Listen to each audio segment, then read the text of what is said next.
गोलाई सेम ही है, बस सिर्फ उनके इब्तदाई जो हरूफ है ऊपर वाले वो ही चेंज होंगे। इन दो असूलों को फॉलो कर लो। तो प्यारे दोस्तों, जिस तरह मैं बात कर रहा हूं आपको गोलाई शेप ऑफ नून की, तो फिर जब हम नून की गोलाई करेंगे तो इस तरीके से गोलाई होगी, ठीक है। और ये बेस भी बनेगा इस तरीके से, जैसे अंडा होता है।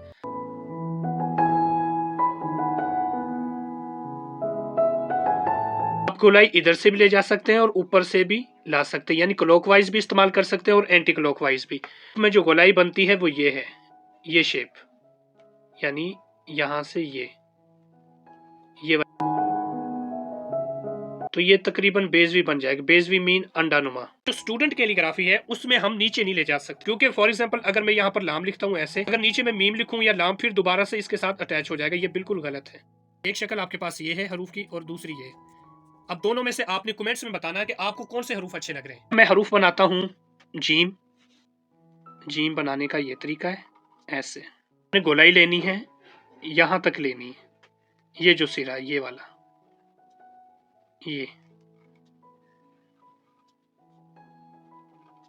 ये वाला सिरा हमने लेना है, जो कि चांदनुमा। चांद तो ऐसे है ना, बिल्कुल सीनुमा, तो ये लेना। अब अगर हम कट मारकर 605 या 604 की मदद से जब गोलाई बनाएंगे तो फिर हमने ऐसे इस शेप को लेकर जाना है, ऐसे ऐसे बार बार,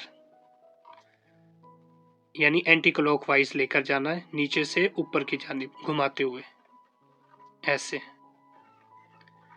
ऐसे। और नून की गोलाई दाएं से बाईं जानिब होगी, जैसे ये वाली चीज,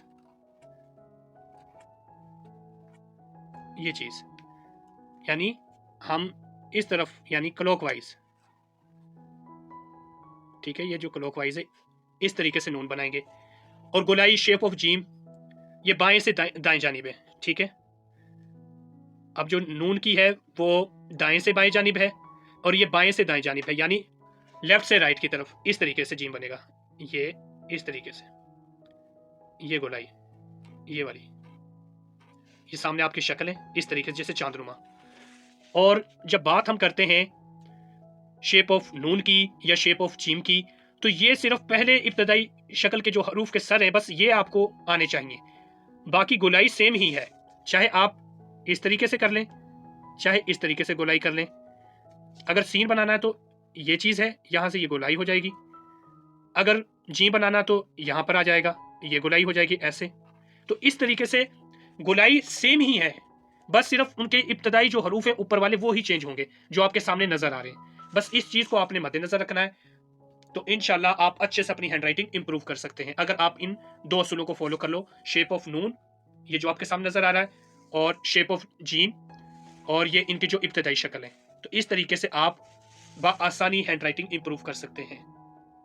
तो उम्मीद करता हूं कि आपको आज की ये वीडियो पसंद आई होगी। अगर आप चैनल पे नए हैं तो चैनल को सब्सक्राइब जरूर करें, ताकि मेरी हर नई वीडियो आपको बआसानी मिल सके। अपना बहुत सारा ख्याल रखना, दुआ में याद रखना। अल्लाह हाफिज।